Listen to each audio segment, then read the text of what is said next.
Halo Infinite's multiplayer has released and is free to play for everybody. Today in this video, I have a guide for you on how to improve your skills, overall experience, and some tips most players don't know exist. Timestamps will be on screen if you like to skip to a certain part, and this is veteran and new player friendly. If you're a new player, this is how you're going to play. If you're a veteran Halo player, I'll give you some tips as well.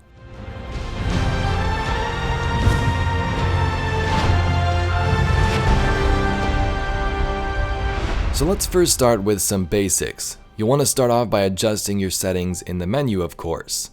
Mouse and controller sensitivity is super important, and if you are on controller just like me, you'll want to increase the look acceleration as well. You can also adjust your field of view in the video settings to increase your view space and see more objects on screen. Also, a big one for me in most games is the motion blur setting. You can turn that off if you'd like. Beyond that though, all the other settings are really just your preference. Those are the most important ones for me, along with your controller button layout. If you've never played Halo, some of these, like the basic one, will feel like other FPS games like Call of Duty, which the Legacy which I play on will feel more like classic Halo. You can of course jump into the Academy and the weapon drills to test your settings before you jump into matchmaking if you'd like. Here's what we have for movement and abilities. Movement in Halo is super important in terms of multiplayer. Being able to move efficiently in gunfights could determine the outcome of your game. Halo Infinite's movement is a more classic approach when compared to previous Halo games. You can walk, sprint, mantle, crouch, etc.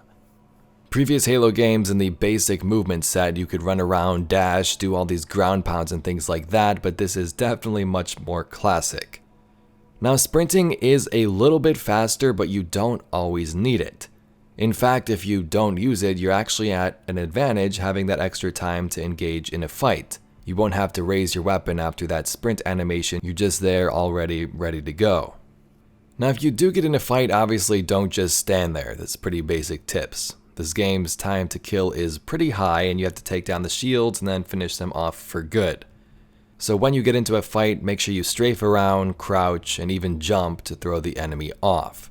You can see basic movements of this in the bots in the firing range. So that's the basics, but where the movement really shines is with the abilities found around the map.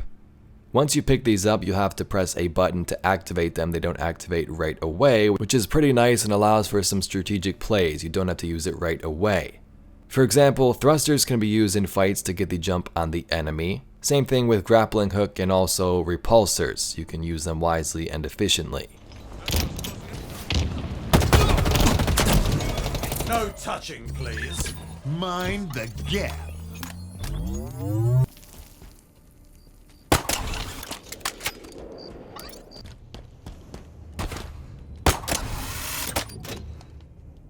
The rank system in this game currently sucks, I'm not gonna lie. There is no XP like the previous games. Instead they have opted to go for a battle pass route that can only be leveled up by completing challenges. Now, I believe they addressed this, the community's opinion that is, and it could be changing in a future update, but for now this is how you get cosmetic items and rank up your Spartan. With that being said, the only way to rank up faster is to use double XP boosts. These boosts last for 30 minutes, so once you pop one, make sure you have challenges ready to complete or else you aren't really gaining any XP at all. Your challenges can be found in the Season Pass area at the top right of the menu. You have dailies and weeklies, and you can also re-roll a challenge if it seems too difficult to get a new one.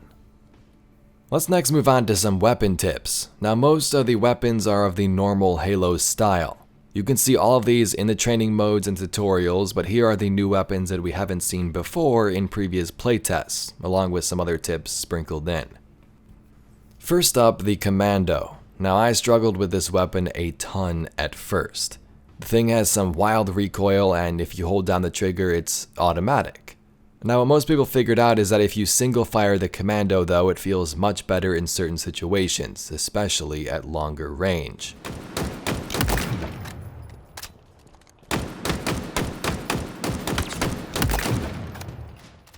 The Hydra is back from Halo 5 and it has multiple firing modes. The first is a basic firing mode, which is nothing really special or new, while the second, activated by aiming, will track automatically if you aim near a target. The Disruptor pistol is best used on groups of enemies. This pistol fires electric shocks that do damage over time.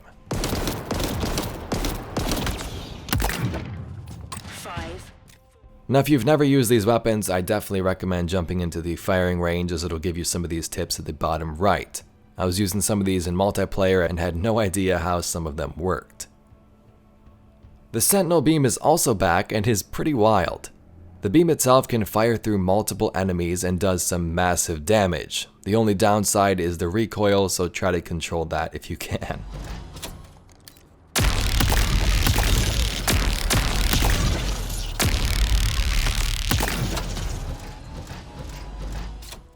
The new Stalker rifle is also very good. This is a precision weapon that takes 3 shots to kill in most situations and feels very nice during gunfights. The Cindershot grenade launcher is a power weapon found on most maps. With this one, you want to hit direct hits, which will do the most damage, but the weapon also has an alternate firing mode. If you aim down sights and fire the weapon, the shots will track to your crosshair's position. Seconds remaining. And lastly, the new weapon we have is the Mangler. I don't really need to say much, it's kinda like the Stalker 3-shot kills, and just watch this. Oh, deathly mangle. Stronghold Charlie lost. Double kill. So overall, just jump into those tutorial modes, experiment with these weapons, and learn what their strengths and weaknesses are. Here are some quick objective tips I learned while playing throughout my first day. If you have any cool tips, leave them in the comments below. So first up, flag juggling is back. This isn't new in terms of Halo, actually it is for the 343 games, but it can definitely be great in certain situations. If you do pick up the flag, you can walk, sprint, and also juggle the flag. To do this, if you have the flag, you want to look up, jump, and drop the flag. This will toss it in front of you a little bit, allowing you to gain some more distance, like pass it to your teammate, juggle it back and forth to your home base, and things like that. Again, you can also just sprint, which is also very good, but it also reveals you on the map, so do whatever feels best to you. One of the modes in Big Team Battle is called Stockpile. This is a mode where you have to bring these seeds back to your base, and once you insert 5 of them, you get 1 point. Seeds spawn in groups as seen and can be picked up and carried back to your base. Now what I've seen most players didn't even know about is you can actually throw these just like the fusion coils. So like the flag, you can juggle multiple of these at a time back to your base. And my last quick tip is for oddball. It seems the ball itself doesn't one hit anymore, it takes 2 to melee. I can't remember if this was the case in Halo 5, but this is how it is for Infinite.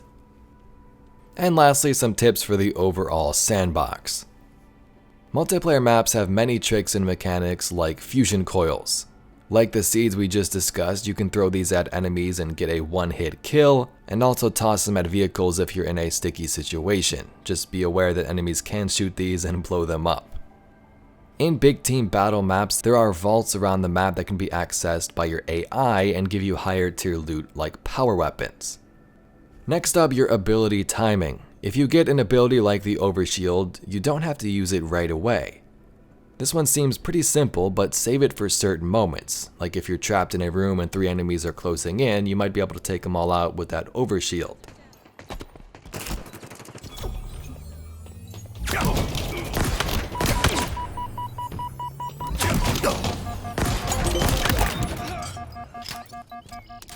Learning weapon spawns is also a big one. If you're sick of the assault rifle and the sidekick and aren't really that great with them, you'll want to learn where the new weapons spawn. Most of these are in set positions around the maps and can be learned in the tutorial modes if you want to quickly explore without any enemies. And lastly, one of my biggest tips is stay with your teammates and don't push solo. In some of the matches, I was getting destroyed because I was pushing by myself. I would get into a situation where I turn around the corner and there's 3 enemies and just me, and I literally had no chance. Once we got bunched up and started to team shot though, things improved a lot, including my KD, and also we started winning. And Halo, of course, is a game about teamwork. You can't really take down the whole enemy team with just an AR in a 1v4 situation, so definitely stick with your team, and this for sure will lead you straight to the victory. Anyway, that's all I got for today's video. Some tips for Halo Infinite's multiplayer to get you in there, improving your skills, and hopefully have the jump on some of the new players jumping in over the next couple of days. There's probably many more tips. If you have your own, be sure to leave them in the comments to help others out, and I thank you very much for watching. Anyway, my name's Evade, and I'll catch you all in the next video.